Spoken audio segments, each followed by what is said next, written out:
भाई जरा मेरे अंदर जरगाले अंदाज कायदा కనబడతలేదు మీరే కనబడుతుంది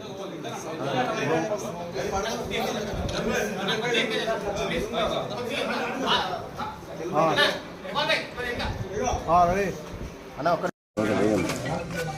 గజ్వేల్ నియోజకవర్గ ఎమ్మెల్యే గారు అయినటువంటి కేసీఆర్ గారు గత 10 సంవత్సరాలుగా ముఖ్యమంత్రిగా తెలంగాణ రాష్ట్రానికి ఉండే అప్పుడంటే ముఖ్యమంత్రిగా ఉన్నాడు, బిజీ ఉండే, మన గజ్వేల్ను పట్టించుకోలేదు, అధికారులతోటి ఇక్కడ పనులు చేయించిందంటే ఒక సభవే. ఈరోజు ఒక ఎమ్మెల్యేగా ప్రతిపక్ష నాయకునిగా ఉండి 10 నెలలుగా గజ్వేల్ను ఒక్కసారి కూడా సందర్శించకుండా గజ్వేల్ ప్రజలందరూ ఎంతో ఆశలతోటి ఓట్లేసి అత్యధిక మెజార్టీతో గెలిపించినటువంటి ఎమ్మెల్యే గారు గజ్వేల్లో ఉన్నటువంటి షాదీ ముబారక్ కళ్యాణ లక్ష్మి చెక్కులను అన్ని కాన్సెన్స్లో ఎమ్మెల్యే గారు కాన్సెన్స్ తోటి పంచడం జరుగుతుంది. నిన్ననే ఒక నాయకుడు ఈరోజు బీఆర్ఎస్ నాయకుడు గజ్వేల్లో ఇదే క్యాంప్ ఆఫీస్లో మీటింగ్ పెట్టి రాష్ట్ర ప్రభుత్వం రేవంత్ రెడ్డి గారి ప్రభుత్వం కళ్యాణ లక్ష్మి చెక్కులను ఒక్కటి కూడా విడుదల చేయలేదన్నారు.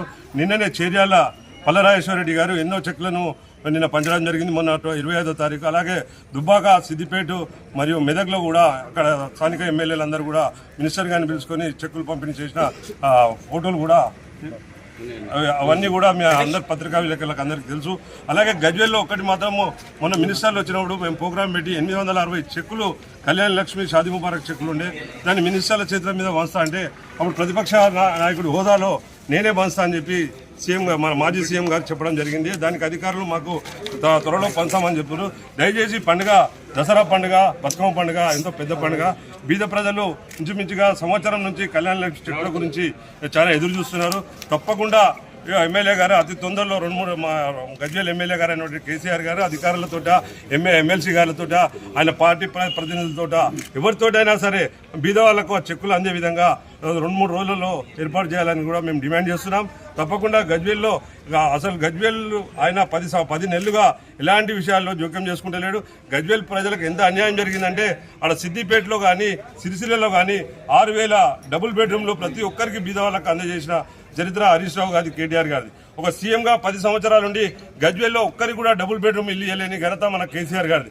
ఒకసారి దయచేసి కేసీఆర్ గారు గజ్వేల్ను ఒక ఎమ్మెల్యేగానన్నా సందర్శించి ఆగిపోయిన బస్ స్టాండ్, అప్పుడు నేను ఒక చైర్మన్గా ఉండి బస్ స్టాండ్ ఇక్కడనే కడదాం, ఈ ఇంటిగ్రేటెడ్ ఆఫీస్ పక్కకు పెద్ద ఎత్తున కడదామంటే మీరు తోసిపుచ్చి ఈరోజు 3 కిలోమీటర్ల దూరంలో గజ్వేల్కు అందుబాటులో లేని విధంగా అక్కడ గొర్రెలు బర్రెలు కట్టేసే విధంగా ఒక బస్ స్టాండ్ అక్కడ తూప్రాన్ రోడ్డు కట్టి ఈరోజు ప్రజలకు నిరుపయోగంగా ఉన్నది. దయచేసి మీరు గజ్వేల్ను వచ్చి ఇక్కడ ఈ యొక్క నిలిచిపోయిన దాన్ని కూడా మీ ఎమ్మెల్యే ఫండ్స్ నుండి కానీ మీ యొక్క ఎంపీలు ఉన్నారు, ఎమ్మెల్సీ ఉన్నారు, గజ్వేల్లో మీకు ఓటేసినందుకన్నా ఇవన్నీ కూడా నిర్మాణ దశను కొనసాగించి కళ్యాణ లక్ష్మి చెక్కులను తప్పకుండా ఈ యొక్క 2-3 రోజులనే తప్పకుండా పంచే కార్యక్రమం చేపట్టాలని కూడా మా కాంగ్రెస్ శ్రేణులందరం కూడా ఇక్కడ మీ యొక్క సీఎం క్యాంప్ ఆఫీస్కి, ఇది ఒక ప్రభుత్వ క్యాంప్ ఆఫీసు, దీన్ని ఒక రిక్వెషన్ లెటర్ ద్వారా మీ యొక్క పిఎస్ గారికి అందజేద్దామంటే కూడా ఇక్కడ ఎవరు లేరు. కాబట్టి ఇక్కడ గోడపై అతికించి మీకు విన్నవించుకుంటున్నాం. దయచేసి బీద ప్రజల కోరిక మేరకు 2-3 రోజుల్లో కళ్యాణ లక్ష్మి షాదీ ముబారక్ చెక్కులు కూడా మీరు అందజేస్తారని కోరుతున్నాం. ఎమ్మెల్యే అయిన గౌరవనీయులు చంద్రశేఖరరావు గారిని కలిసి మన గజ్వేల్ ప్రజలందరి గత 2022 నుంచి 23 వరకు ఉన్న చెక్స్, కళ్యాణ లక్ష్మి చెక్స్, ఏడాది గత ప్రభుత్వంలో ఉన్న కళ్యాణ లక్ష్మి చెక్స్ ఇంతవరకు పంపిణీ చేయలేదు. అలాంటి చెక్లు మొన్న మంజూరయ్యి అమౌంట్ రిలీజ్ అయ్యి వచ్చి చెక్స్ రెడీ ఉండి మొన్న మంత్రి గారి ద్వారా 3 మంత్రులు వచ్చారు. ఆ మంత్రి గారి ద్వారా పంపిణీ కార్యక్రమానికి అధికారులు సిద్ధమై ఏర్పాట్లు చేసుకుంటే వీటిని తర్వాత నేనే వచ్చి పంచగలను, నేనే వస్తా, ప్రతిపక్ష నాయకుని హోదాగా మినిస్టర్ కంటే పెద్ద ఆయనకు ప్రోటోకాల్ ఉంటుంది కనుక గౌరవించి మేము కూడా ఊపుకున్నాము. పంచితే నిమ్మలము. ఎందుకంటే దసరాలోపు అందరికీ గత 2 సంవత్సరాల బాబతి ఇవి ఇప్పటికి కూడా కాదు, ఆ గవర్నమెంట్ ఉన్నప్పటి 2 సంవత్సరాల సంబంధించిన కళ్యాణ లక్ష్మి చెక్కులు దయచేసి ఎమ్మెల్యే చంద్రశేఖరరావు గారు అందరిని మన గజ్వేల్ ప్రజలను ఆదరించి అవి చెక్కులు పంపిణీ చేయగలరని కోరుకుంటూ ఈ విన్నపం నీకు ఇచ్చినందుకు వచ్చినాము. ఇందాక భాస్కరాన్ని చెప్పి నిన్న మొన్ననే చేర్యాల్లో పల్లరాజేశ్వర రెడ్డి సార్ గారు, హరీష్ రావు గారు పంపాడు, సిద్దిపేటలో హరీష్ రావు గారు కూడా పంపించాడు. మీరు కూడా పంపిణీ చేసి మా ప్రజలను ఆదరణకు మీరు పాత్రలు కాగాలని కోరుకుంటూ, అలాగే ముఖ్యంగా ఈ 2 రోజుల పండుగ లోపల మీరు చేయకుంటే మేము ఇంకో కార్యాచరణ తీసుకొని నువ్వు ఎక్కడుంటే అక్కడికి వచ్చి మిమ్మల్ని బతిలాడుతామా తీసుకుంటామో మేము ఆ కార్యక్రమానికి కూడా సిద్ధమై ఉంటామని తెలుస్తుంది. మీరు అందరు జరగాలి.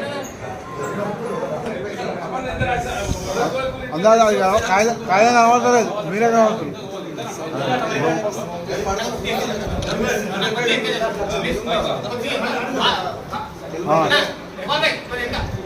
రెడీ.